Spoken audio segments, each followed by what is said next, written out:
Assalamu alaikum.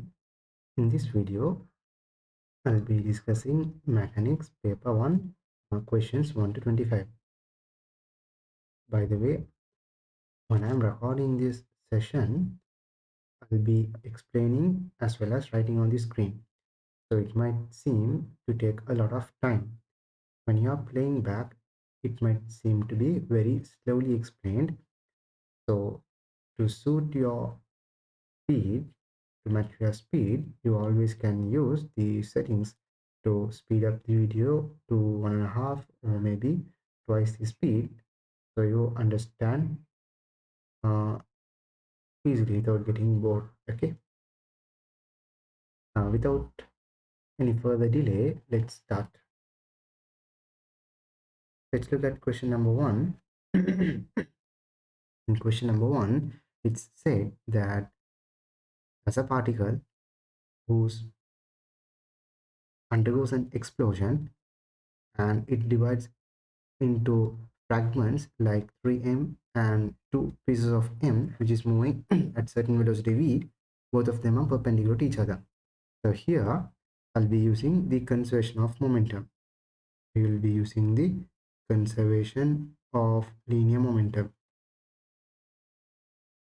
Remember, we can use conservation of linear momentum for internal explosion. What is the reason? If I consider an internal explosion, when it explodes, let's say there are two pieces, fragments, and there will be some internal forces acting on it. But if you consider this system, what is the resultant force? What is the resultant? Resultant force is zero. There is no any forces on it. So by the conservation of momentum, we must be able to use or apply conservation of momentum for explosions.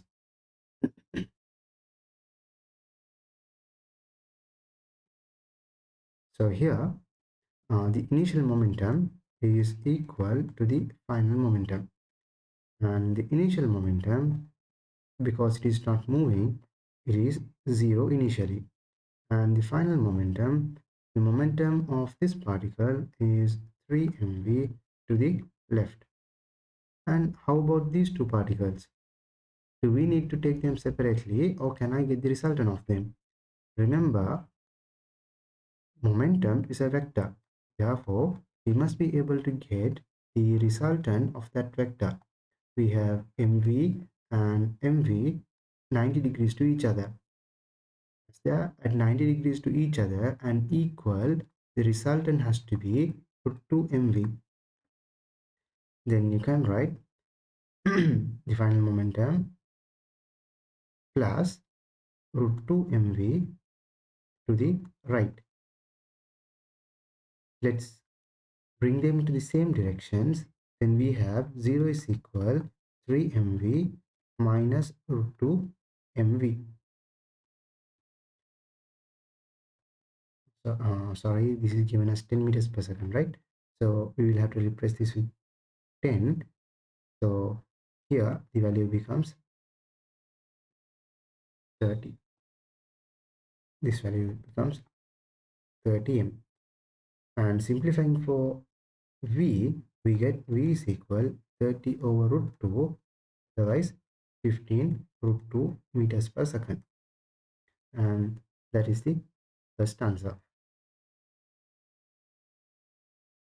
Question number 2, we have a boat that is being pulled with a velocity of 8 meters per second using a motor. So using some motor, we are pulling a boat, and this boat is moving at 8 meters per second, and the power we apply to pull this boat is 30 kilowatt. We apply certain force, and the power of that motor is 30 kilowatt. Now remember, if it has to move with constant velocity, then there should be some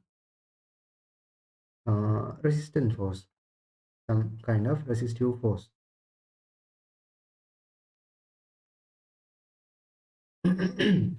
And the applied force should be equal to the resistive force. And we can apply the equation P is equal to FV. Then power is 30 kilowatt. And remember, in this equation, F is not the resultant. It is not the resultant force. It is the applied force or the thrust force. So this is the force we apply to pull the boat. So this is equal. This is equal to the tension. So I'll write it as tension into velocity 8. Simplify for it, you get 30 divided by 8 into 10 to the power 3. So 30 divided by 8, that is 3.75 into 10 to the power 3. These answers should be in powers. So it's the second answer. Let's look at question number 3.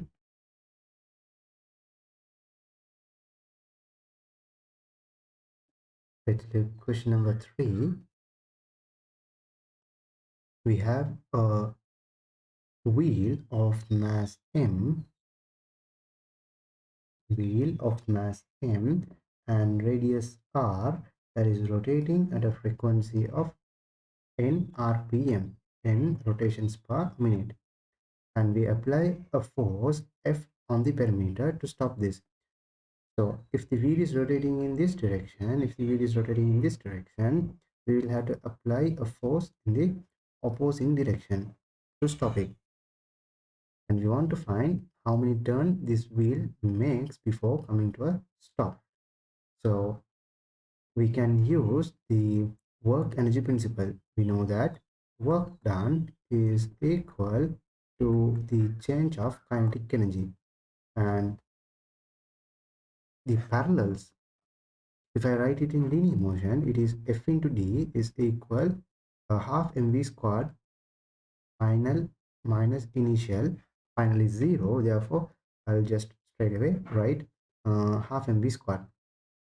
And if I write the parallels in rotation motion, we have tau theta is equal to half mv squared, and we want to find the number of rotations.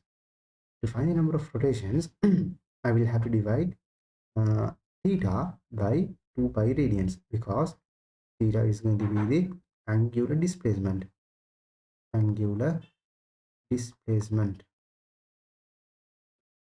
So I'll divide both sides by 2 pi. So I am left with F into R, that's the torque, right? Is, and theta over 2 pi, that is the number of rotations or the revolutions over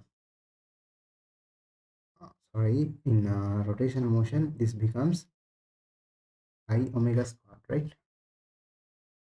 That is half I omega squared. So for a disk, the inertia is half m r squared, and they have given rpm. We have to convert that into radians per second. For that, if we have n rpm, that is n into 2 pi over 60 radians per second, or you can write it as n pi over 30 square into 1 over 2 pi.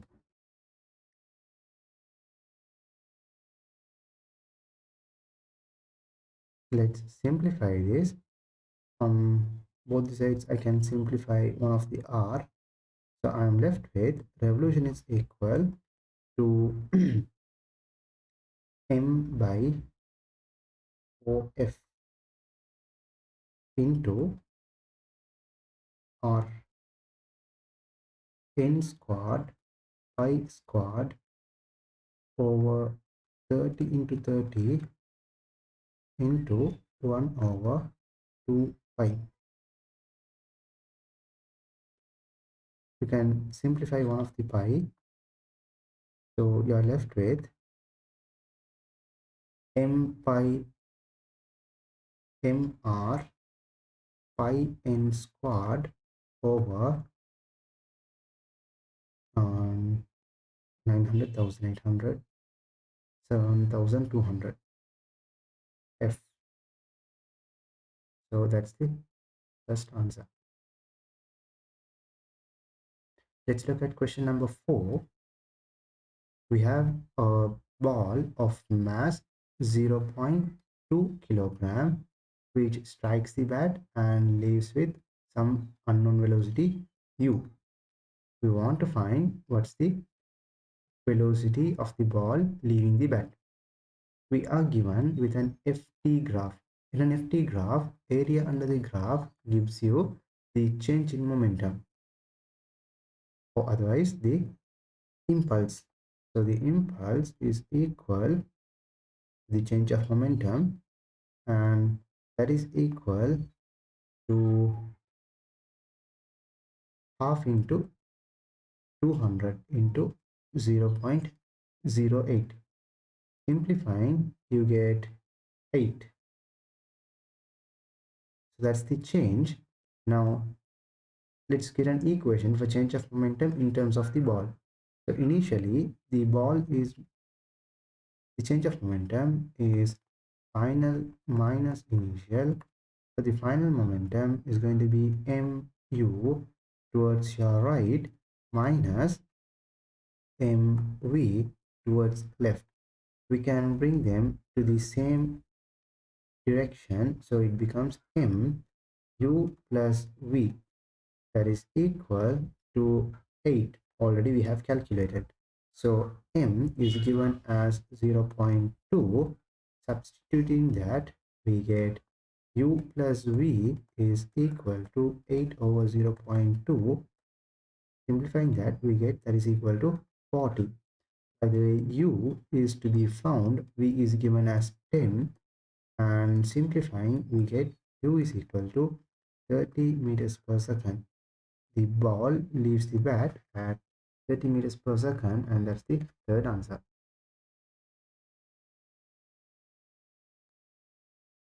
Here we want to find the minimum acceleration with which the fireman can slide down a rope of breaking strength 2/3 of his own weight.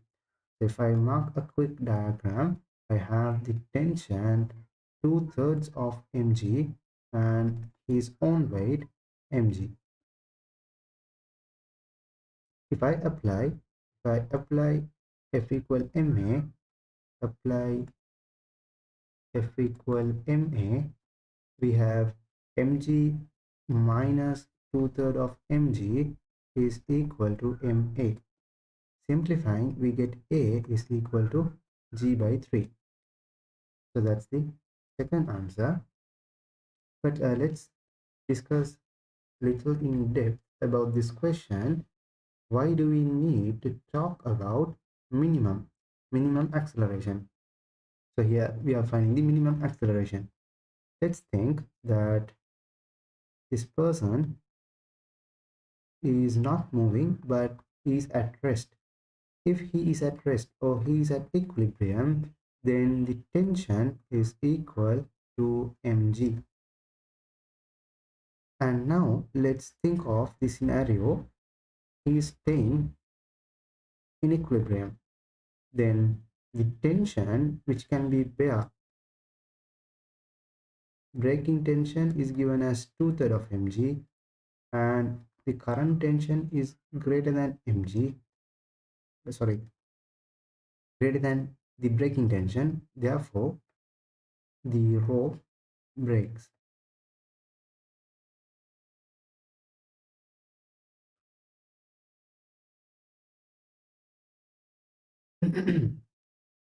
Now let's think about a situation where he is sliding down, just like in this question.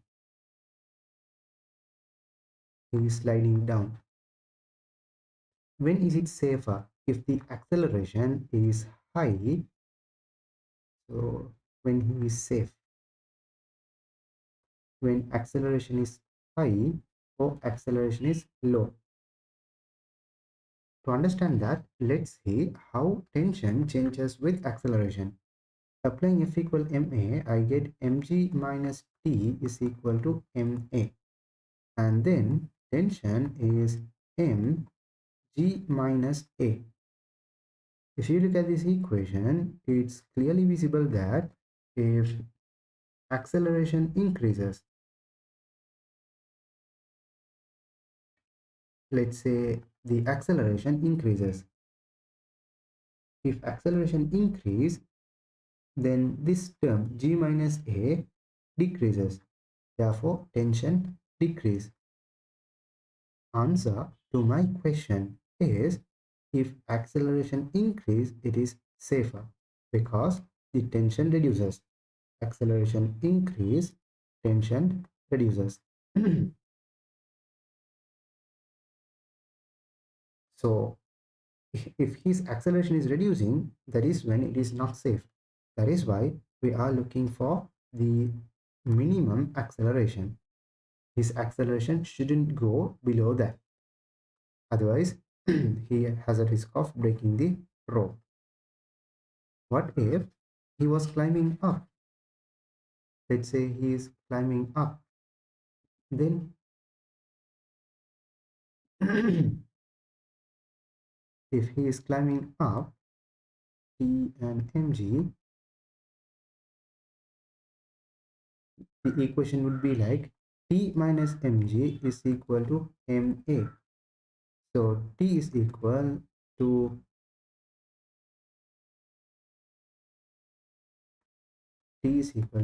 mg plus a. The tension is greater than mg. From what I did now, you can get a summary like if accelerating upward, tension is greater than mg. At rest or acceleration is 0, then tension is equal to mg, and accelerating downward, tension is less than mg. This might help you do some questions. Question number 6. We have a projectile that is being projected at a certain velocity u. It is projected at a certain velocity u, and I don't know at what angle, but it is mentioned at its maximum height, speed is half of the half of its original, half of its projection. So we know at maximum we only have a horizontal velocity. So the horizontal velocity's magnitude should be half. From this, we can, or from the characteristics of projectile, we know that the horizontal speed doesn't change. The horizontal velocity doesn't change. It remains the same throughout the motion. So now we can find out what should have been the angle of projection. So the horizontal velocity becomes u by 2, that is 60 degrees. U cos 60 is u by 2. Now we want to find the range. We can use r is equal to u squared sine 2 theta upon g. U is already given and we already found the angle of projection. So sine 2 theta is 120 because theta is 60. Now sine 120 could be written as sine 90 plus 30, sine 90 plus 30, and we know in the first quadrant all positive, sine, positive, tan, and cos. Here, 90 plus 30 falls in the second quadrant. 90 plus 30 falls in the second quadrant. And because we have an odd multiple of 90, we should change it to cos. So we have range is equal u squared cos 30 upon g. So this is equal to root 3 u squared upon 2g. And that's the third answer. Question number 9. We have a displacement time graph of two cars. Car A is faster than car B. Using VT graph, we cannot, no, we can find, but here it is not true, okay? Because velocity is the gradient. Both of them have the same gradient. Therefore, they should be moving at the same speed. Both cars are moving with same velocity, true. Both cars have positive acceleration, no, acceleration is zero. Both cars are at rest, it's not correct. The question can slightly change, like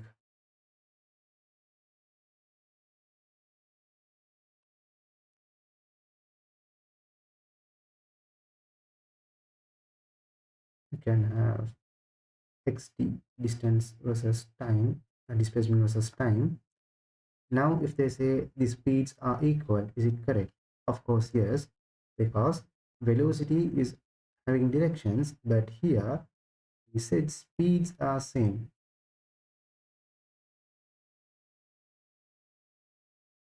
Because this only has a negative velocity, that means it is moving in the opposite direction, but speed is same. Maybe we can get a question like that too. Question number 11. In question number 11, first let's mark the forces acting here.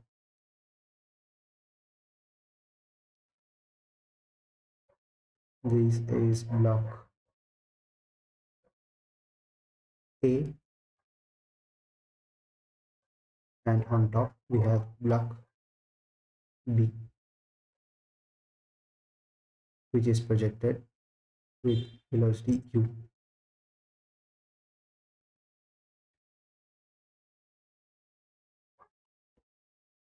If I mark the friction, remember you start analyzing from where it starts to move, or where you apply the force, or where you apply, or where you apply maybe energy, you supplied energy. So here with B, so the friction on B is behind F1 by Newton's third law. We will have the same force on the other object, so this is also F1. There is friction between these two surfaces, therefore F2.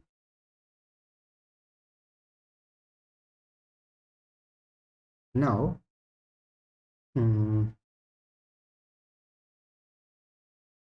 if F1 is greater than F2, if F1 is greater than F2, then A will move.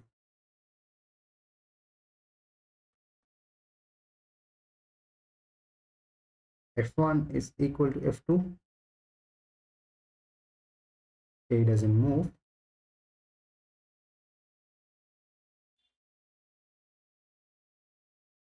And what if F1 is less than F2?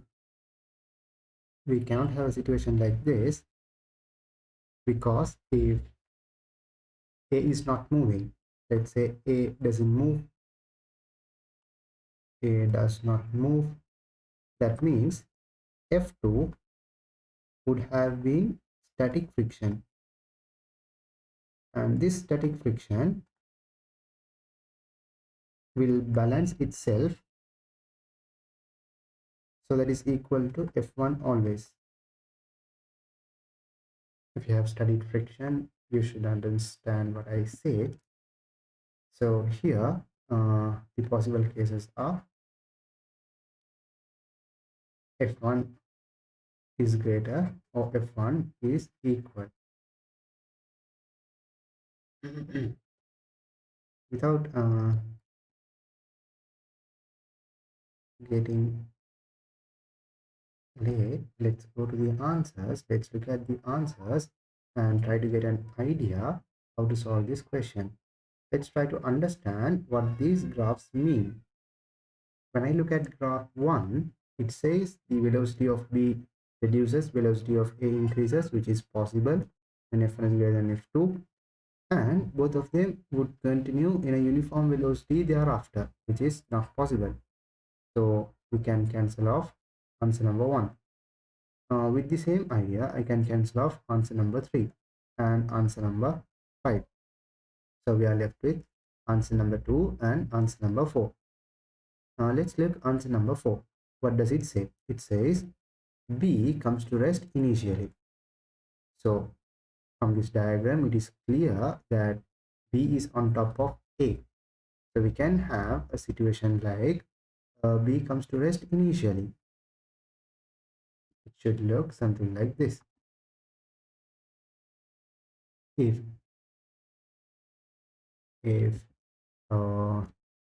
B stops moving, if B stops moving, B might be somewhere here, B might be somewhere here. If B stops moving, do you think we would have friction? No, we won't have friction, because friction is when developed when there's a relative motion. So there is no friction F1, then you don't have friction F1 on A. And now we are left with answer 2 and 4. Let's look at answer 2. In answer 2, both of them acquire a common speed, and after that they move together. What do we understand by a common speed?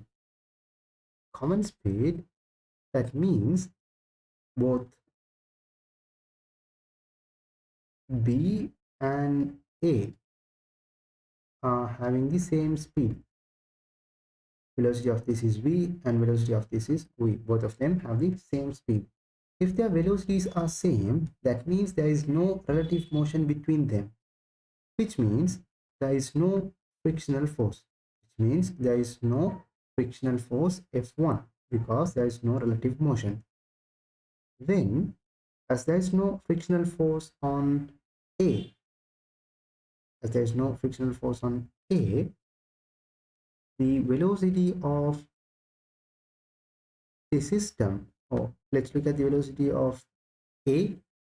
Velocity of A has to continuously decrease, or the velocity of the system, because they only have force F, it has to decrease. They decrease together. So the answer is second. Question number 12, we can use power is equal force into velocity, and in the question it is mentioned that a locomotive is pulling four compartments, and each of them are having the same mass, and the engine has twice the mass of it, and the engine is capable of pulling this compartment at a speed of 20 meters per second. If the same engine pulls another two more compartments, so it becomes 6m, what will be the velocity? So as I mentioned earlier, in the equation F is equal P is equal to Fv, this F is the applied force. So I'll say the applied force in this diagram is F and F dash. Let's say the engine applies a force of F and this applies a force of F dash. In the context, it is given that the resistance to motion is proportional to the mass. So I'll say the resistance is 6Fr. Here the resistance then would be 8Fr. As they are moving at constant speeds, F F dash and 8Fr should be equal, F and 6Fr should be equal. So I can write power is equal 6Fr into 20, that is equal 8Fr into V. Simplifying for V, you get 15 meters per second. Question number 13. We have a ball that is being dropped from a certain height and it reaches ground. It reaches ground at t is equal to t, capital T, and the height is h. The question is, what is the height of the ball from ground at time t is equal to t by 2? I'll mark this one as x. First, let's try to find what is x. So we know that s is equal to ut plus half at squared. U is 0. So we are left with half gt squared. And here, for both the situations, half and g is common. Then I can write s is related to t squared. So if the time becomes half, then the height becomes h by 4. So x is h by 4. But the question doesn't end here because we want to find the height from ground. It is 3h by 4. So that should be the fifth answer. Question number 14. We have two players who are standing at a distance of 60 meters apart, and one throws the ball to the other. What was the angle of, what is the speed of projection? What is u? Remember, this is a projectile motion, so it will have a horizontal velocity as well as a vertical velocity. It is given the ball took 3 seconds to go from player 1 to player 2. That means the horizontal velocity should have been 60 divided by 3, 20 meter per second. But remember, that's the horizontal speed. Now we have to calculate the vertical speed.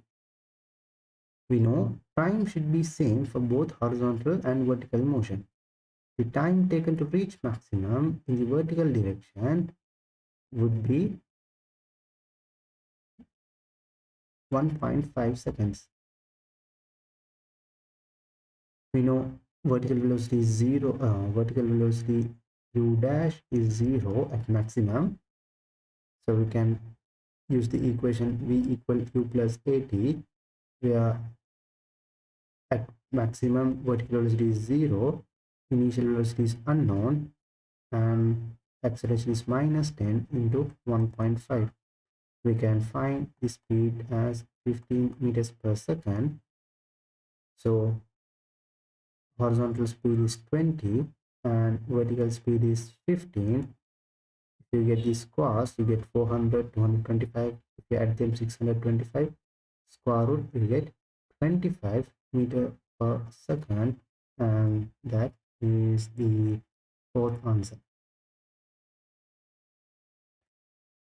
Question number 15.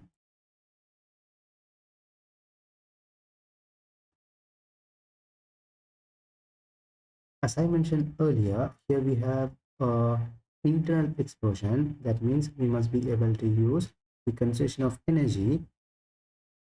Let's say the 2m particle is moving with velocity v, and the 3m particle is moving with unknown velocity v dash. I'll try to find out what is v dash in terms of v.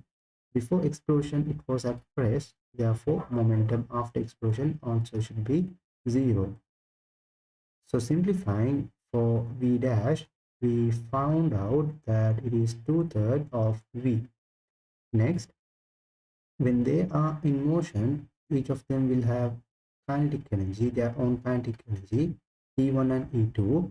It is mentioned that E1 plus E2 is equal to the total kinetic energy E.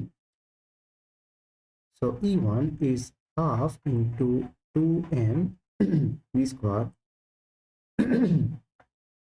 and E2 is half into 3m 2 by 3 V square. That's 4 by 9 V square. That is equal to E. We want to find what is E1. So instead of mv squared, I can plug in E1. So here also instead of mv squared, I will plug in E1. So I have E1 plus, if you simplify these two, you get 3. Simplify these two, you get 2. So you get 2/3 of E1 is equal to E. Adding them, you get E1 is equal to 3E by 5. That's the fourth answer. Question number 16. There are 3 statements about 3 kicks which is reaching the same height. Remember, time of flight depends on vertical motion. Depends on vertical motion. And if all of them reach the same height, reach same maximum height, that means what is the idea we can get? For example, now let's say we project a particle with 20 meter per second. If we calculate the height it reaches, it's going to reach 2 seconds. It is going to reach 20 meters. This is going to reach 20 meters. And if a particle is projected at 30 meter per second, it is going to reach 45 meters.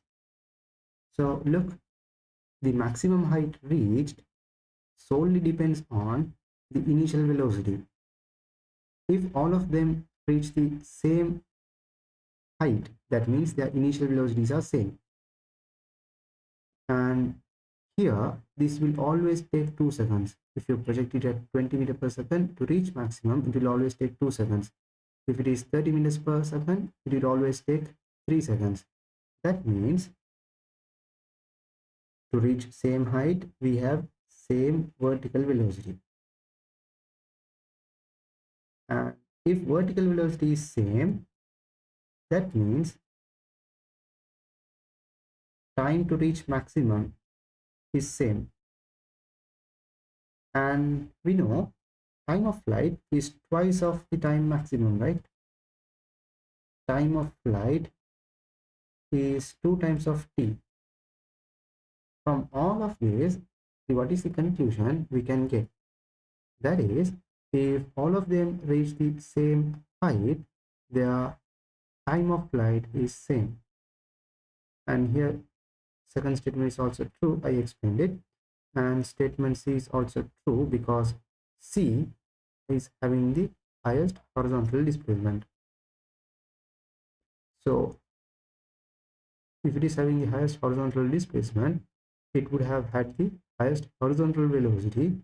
Anyways, the vertical velocities were same. The resultant of these two will be greater for C than the others. All ABC are true. Question number 17. A ball is dropped from a tower of height 10 meters and another ball is projected up with 5 meters per second from the bottom of the tower. The height is 10 meters.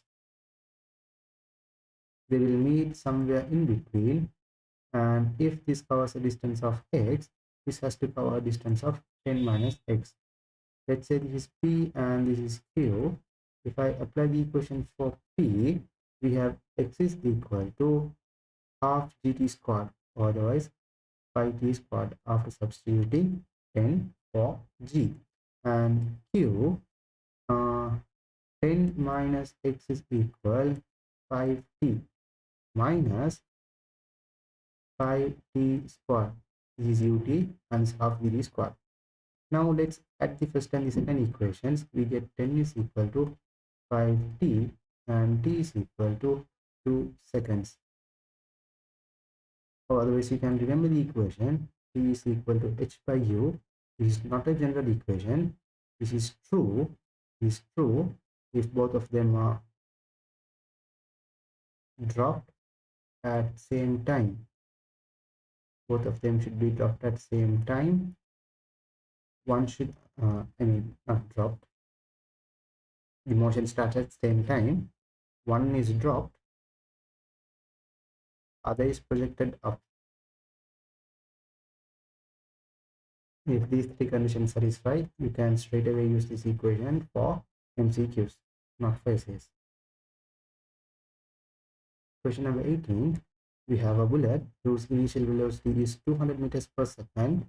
It reduces to 100 meters per second when traveling through a block of 10 centimeters. You want to find the retardation. Retardation, that means the deceleration.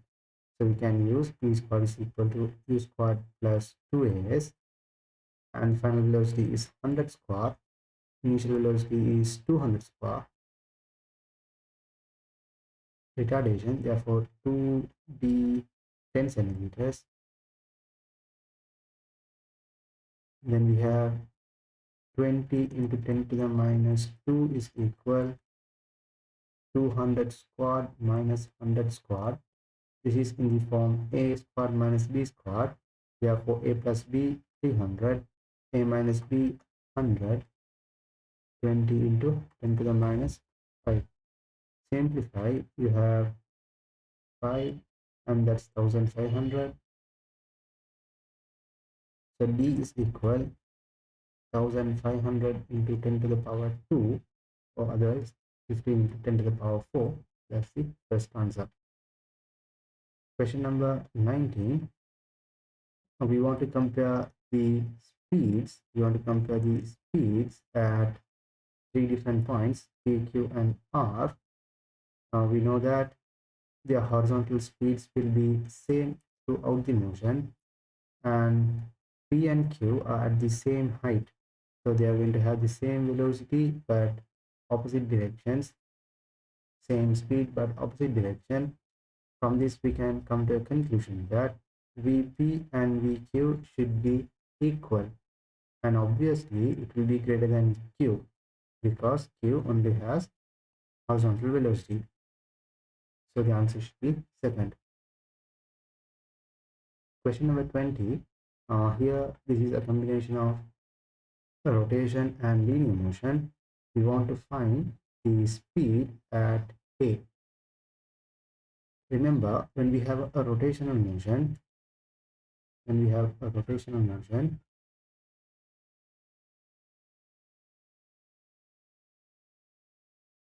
we can find velocities at the edges, and we call this velocity as the tangential velocity. This is given by the equation V is equal to R omega. The length of the rod is given as L. So here Vt, for the tangential velocity, is omega L by 2. We will need this later. And as this body is already having a linear motion, so at A we will have a linear velocity 2, and that will be equal.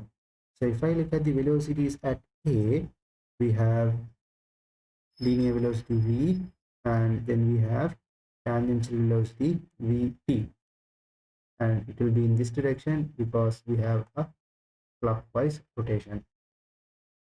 Now, remember these two are vectors. Then you can perform a vector addition. This angle is going to be theta, this angle is theta, and this angle will be perpendicular because that's the tangential velocity, right? So it's going to be tangential to the rotational axis. We can use the equation we learned to find the resultant of vectors r squared equal p squared plus q squared plus 2pq cos theta.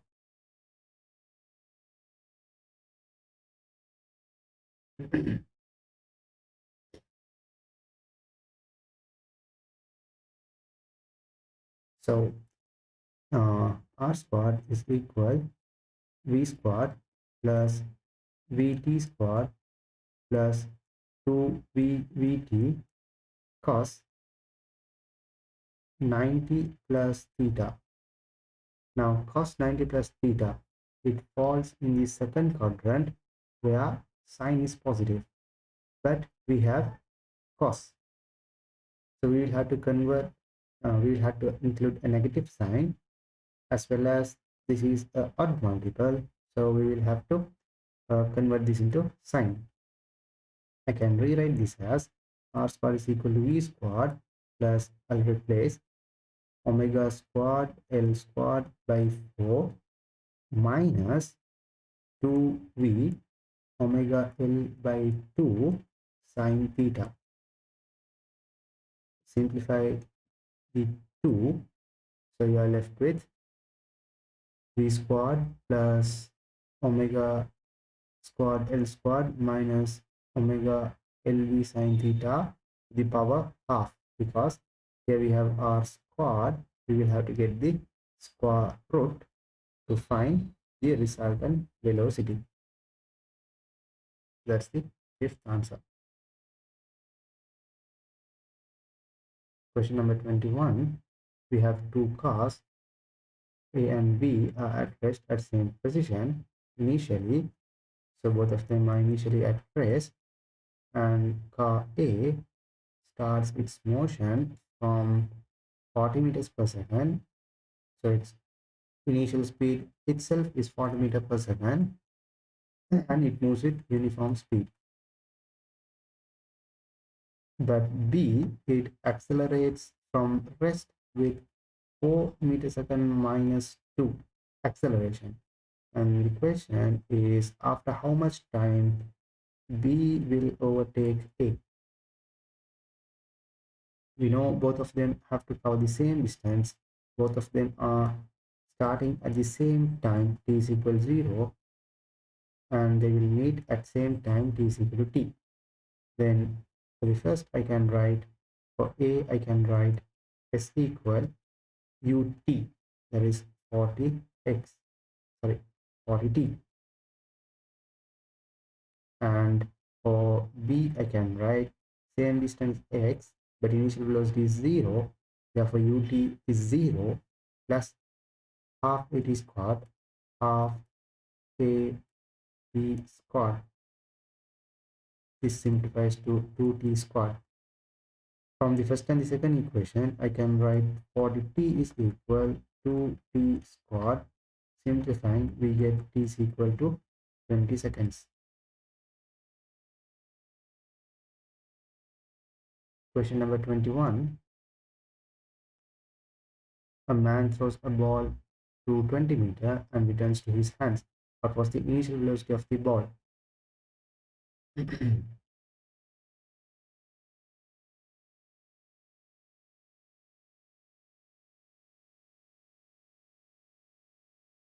So let's apply v squared equal u squared plus 2as. Initial final speed is 0. Initial speed is unknown. When he projects up, unknown, minus 20 into 10 into 20. So we get u squared is equal to 400 and u is equal to 20 meter per second. If the initial speed is 20 meter per second, then the time taken to reach maximum will be 2 seconds. And to reach or fall back to ground, it will take another 2 seconds. So the time in air is 4 seconds. So u is 20 and t is 4, because we want to find how much time t it remains in air. Question number 23, we have a VT graph. We want to find its corresponding ST graph. We know initially we have an acceleration, therefore the possible answers 2, 3 are not possible because here we don't have an acceleration. Others are possible.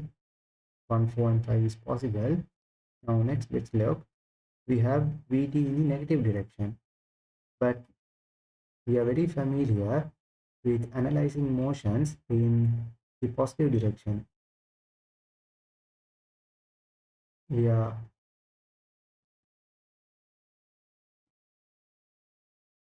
good at analyzing motion in the positive direction. So I will just reflect about the x-axis. When I reflect about the x-axis, it is visible. I'll draw the first part, acceleration. And from that is visible, we have a deceleration.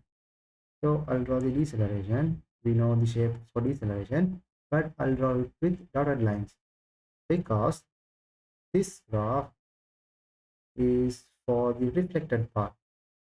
I actually want this graph. So again, I will reflect this. Again, I will reflect this image. So I get a graph like this. So that's the first answer. Question number 24. Here we have a distance versus time graph. We want to find the accelerations at each interval from O to A. We have a decreasing velocity, so acceleration is negative. And here the particle is at rest, it doesn't move, so acceleration is 0.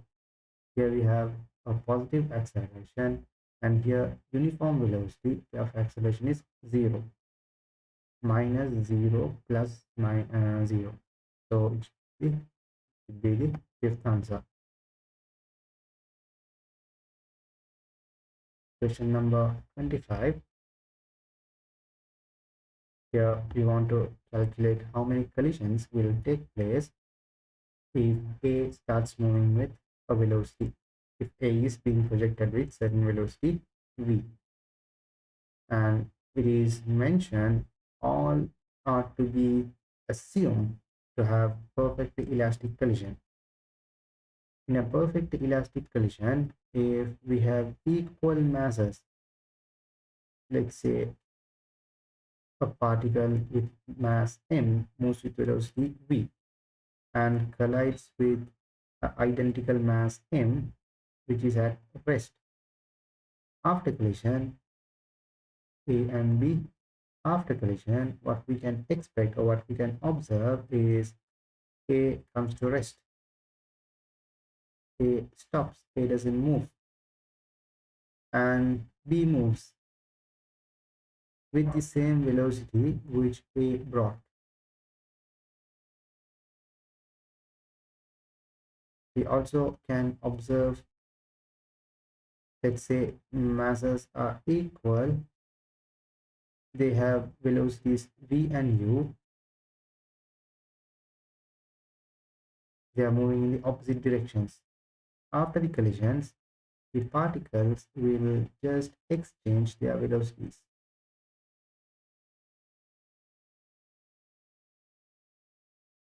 This is true only for identical masses and perfectly elastic collisions. Here we will use the first idea. Second idea is not necessary here. So from the first idea, uh, when A and B collide, A stop, B move, and that's the first collision. So A stops here, A is now here, and B is moving towards C. B is moving towards C. Next, B and C collide. When B and C collide, C is a larger mass, B is a smaller mass. So B will rebound and C will move forward. That's the second collision. Next, C and D. Again, they have equal masses. Now C is moving, right? C collides with D and comes to rest. D moves. So C rest, D moves. That's the third collision. But not to forget, remember B who collided with C is moving back, and on the path we have A. So again B and A should collide. So in total we have 4 collisions. Answer should be 4. So that's all for today. Let's meet in another video where I'll be discussing the next 25 questions. Thank you.